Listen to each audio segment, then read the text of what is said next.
we are covering intermediary with appointments, a critical topic on the Texas real estate exam.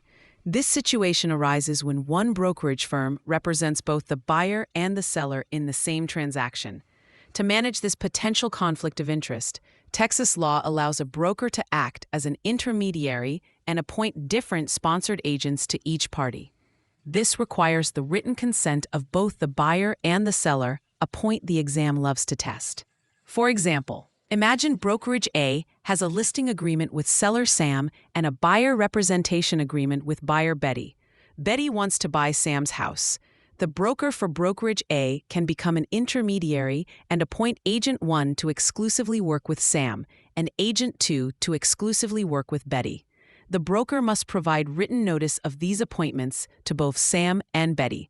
The most important distinction to master for your exam is the difference in duties. The intermediary broker must remain completely neutral. They cannot give advice or opinions to either party. Their role is to facilitate the transaction impartially. The appointed agents, however, are allowed to provide advice and opinions to their respective clients. Agent 1 can advise seller Sam on negotiation strategies, and Agent 2 can advise buyer Betty on how much to offer.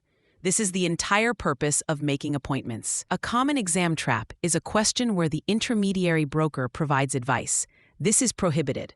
The broker facilitates, but the appointed agents advocate. Confidentiality is another heavily tested component. An appointed agent cannot disclose confidential information from their client to the other party or to the intermediary broker. For instance, if Betty tells Agent 2 that she's willing to pay up to a certain higher price, Agent 2 cannot share that with Agent 1, Sam, or the intermediary broker. The law strictly forbids the intermediary from disclosing that the seller will accept less than the asking price or that the buyer will pay more than their offered price, unless specifically authorized in writing.